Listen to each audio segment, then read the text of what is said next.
जीते जी घर की लक्ष्मी को अंगारों में भार दिया। दौलत के अंधों ने निर्धन की बेटी को मार दिया। दौलत के अंधों ने निर्धन की बेटी को मार दिया। पहले तो मीठी बातों से उसका मन फुसलाया, फिर एक रोज अंधेरे कमरे में उसको बुलवाया। मुंह पर पट्टी बांध दी गई, शोर नहीं मच पाया। जल्दी ही दो हाथों ने फिर एक सोला सुलगाया और तड़पती अबला पर फिर तेल झमाझम झाड़ दिया। दौलत के अंधों ने निर्धन की बेटी को मार दिया। लड़की कैसी रहती है ससुराल में, विचार करिए। जीवन भर के लिए अरे जो दासी बनकर रहती है, जिसमें बहे सभी का मन जो उन लहरों में बहती है। तानों के तीखे बाणों को जो हंस हंस कर सहती है। चाहे दम घुट जाए मगर जो मुख से कुछ ना कहती है। तो मर्यादा की उस मूरत को ये कैसा अंजाम दिया। दौलत के अंधों ने निर्धन की बेटी को मार दिया। वो देश के हालात क्या हैं? बाहरे मेरे देश यहाँ पर सब संभव हो जाता है। रिश्वत का साबुन हत्या के धब्बे तक धो जाता है। बिका हुआ कानून कहीं पर आंख मूंद सो जाता है। सुनवाई का नाटक कर प्रकरण फाइल हो जाता है। देखो नारी को दुनिया ने क्या अच्छा सम्मान दिया। दौलत के अंधों ने निर्धन की बेटी को मार दिया। जीते जी घर की लक्ष्मी को अंगारों में भार दिया। दौलत के अंधों ने निर्धन की बेटी को मार दिया। दौलत के अंधों ने निर्धन की बेटी को मार दिया। मान्यवर विचार करिएगा, सोचना है आपको। मैं लड़की के माता पिता से निवेदन करूंगा कि आपके पास पैसा है, आपके पास धन है, आपके पास रुपया है, अरे झूठी शानो शौकत में अपनी बेटी की शादी में करोड़ों रुपए बर्बाद मत करिए। ध्यान रखिए, आज आपके पास है, आज अपनी बेटी की शादी में करोड़ों रुपए दान करते हैं। किसी गरीब की बेटी तुम्हारे इस दिखावे के कारण एक दिन हत्या की बलिवेदी पर चढ़ जाया करती है। ध्यान रखिए, सादगी से शादी होना चाहिए। एक बात ध्यान रखिए, शास्त्रों में 4 दान बोले गए हैं। आहार दान बोला, औषधि दान बोला, अभय दान बोला है, और ज्ञान दान बोला है। एक दान और ग्रस्त का बनता है जिसे मैं कन्या दान कह करके बुलाया करता हूं। कन्या से बड़ा दान दुनिया में कोई नहीं होता है। ना जाने क्या परंपरा है इस देश की कि जो व्यक्ति करेंसी का दान करता है, अरे कागज के टुकड़ों का दान करो तो उसका सम्मान होता है। उसे माला पहनाई जाती है, उसे पगड़ी पहनाई जाती है। कागज का टुकड़ा दिया जाता है, उसके बड़े गुणगान किए जाते हैं। कागज के टुकड़ा दान करने वाले का इस देश में सम्मान होता है, वो जो बाप दिल का टुकड़ा दान करता है उसका अपमान क्यों होता है? अरे बेटी उसके दिल का टुकड़ा है, बेटी उसके जिगर का टुकड़ा है, अपने खून का दान करता है, फिर उसका सम्मान क्यों नहीं होता?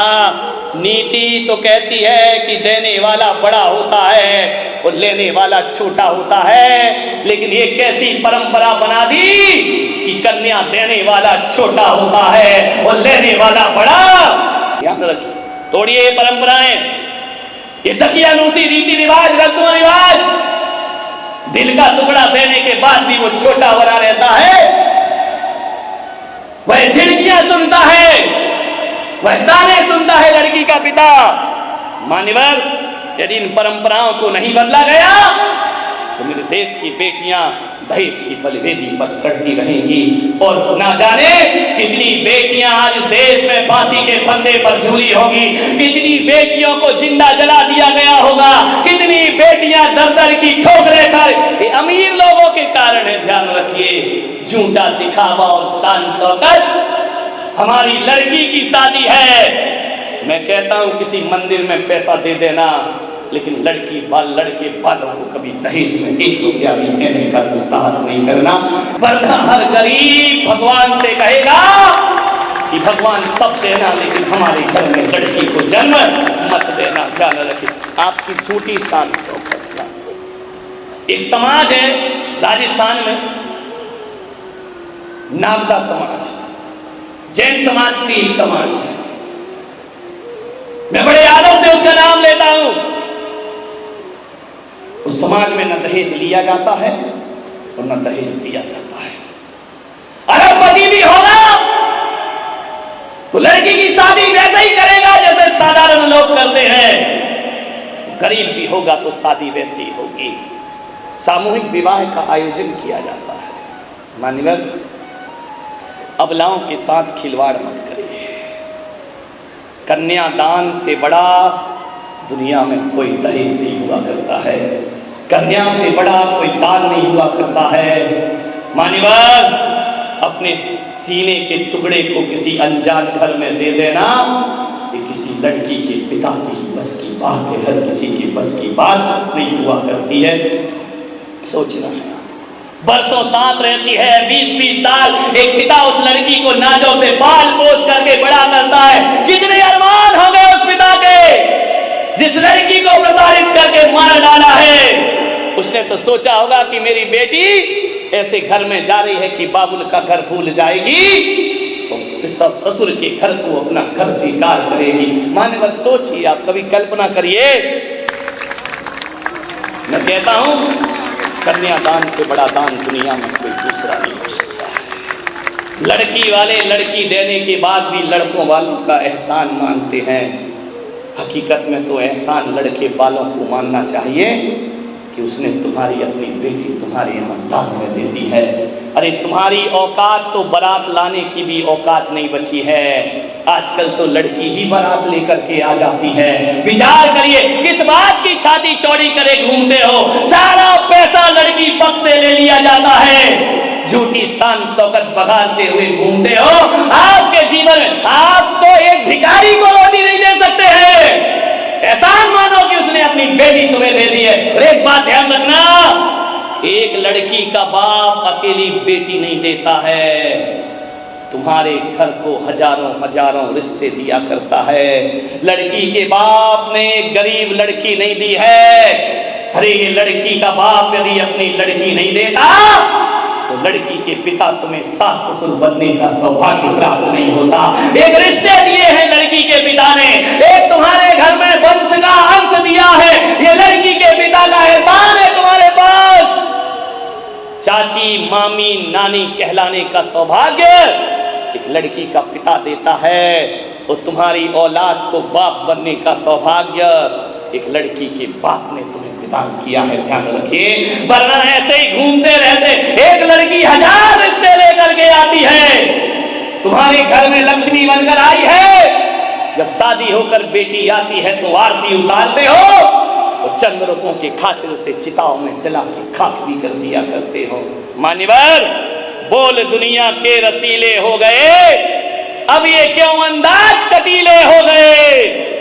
एक गुर्दा बिक गया तो क्या हुआ, हाथ तो लड़की के पीले हो गए। क्या अपने तन का गुर्दा बेच करके लड़की के हाथ पीले करना पड़ते हैं। लड़की के पिताओं से मैं कहूंगा, क्या करोगे ऐसे दामाद का जिसकी नजर तुम्हारी दौलत पर हो। ऐसे नपुंसक और निकम्मे दामादों से तुम्हें क्या मिलेगा, जो अपने सास ससुर की दौलत पर निगाह रखते हैं। मैं कहता हूं ऐसे लड़के, नौजवानों, तुमसे मेरा आह्वान है, यदि कमा के खिलाने की औकात ना हो तो शादी करने का त्याग कर देना चाहिए, लेकिन सास ससुर की दौलत पर नजर नहीं रखना चाहिए। दूसरे की कमाई हुई दौलत पर नजर रखते हो, लड़की भी लेते हो, दहेज भी लेते हो, शादी करने का इतना शौक है, इन भुजाओं में कमाने की ताकत भी पैदा करो। और ध्यान रखिए, कोई सास ससुर दौलत दे रहा हो तो कह देना, पिताजी हमें इस घर से लड़की चाहिए, हमें दौलत की कोई जरूरत नहीं है। एक संस्कारित बेटी चाहिए जो हमारे घर को स्वर्ग बना दे। क्या बात देखते हो, मेरा बेटा डॉक्टर है, इतना पैसा तो लेना ही पड़ेगा, मेरा बेटा इंजीनियर है, उसकी पढ़ाई में इतना पैसा लगा है। एक आदमी को मैं जानता हूं, उसके बेटा डॉक्टर था, वह लड़की देखने गई, जाकर के मालूम है लड़की वालों से क्या कहती है, लड़की तो सुंदर है, सब कुछ है, आओ थोड़ा लेन देन की बात कर लेते हैं। लड़की के बाप ने कहा कि बेटा डॉक्टर है और लेन देन की बात कर रही हो। बोले देखो भाई साहब, पैसा तो खर्च होता है ना, बच्चे को हमने पढ़ाया लिखाया, इतनी ट्यूशन दी, MBBS कराया, पैसा तो लिया होगा ना। अरे ऐसी लिस्ट पकड़ा रही है, इतने के कपड़े पहनाए, इतने का खर्चा हुआ, ये ट्यूशन में खर्च हुआ, ये डॉक्टर को पढ़ाई की उसका खर्च हुआ, इस बच्चे पर इतना खर्च हुआ, बाहर रहकर पढ़ा इतना खर्च हुआ, ऐसी लिस्ट दे रही है। इनका ऐसा लग रहा है कि बच्चा इसकी कोख से पैदा नहीं हुआ, किसी म्यूनिसिपालिटी के कचरे घर से जैसे बच्चे को उठा कर लाई हो। एक माँ कीमत लगा रही है अपने बच्चे की, अपने बच्चे की पढ़ाई की कीमत लगा रही है, वो लिस्ट बना रही है। धत तेरे की जिंदगी मानवर, एक कसाई तो जानवर का मांस काट कर बेचता है, जो माँ बाप बेटे का दहेज लेते हैं ना, वो जीते जी अपने बेटे का मांस बेचा करते हैं, अपने बेटे का व्यापार। दूल्हे बिक रहे हैं इस देश में, अपने लड़के को बेच लिया। इतने नखरे हैं तुम्हारे। एक दहेज विरोधी आंदोलन का अध्यक्ष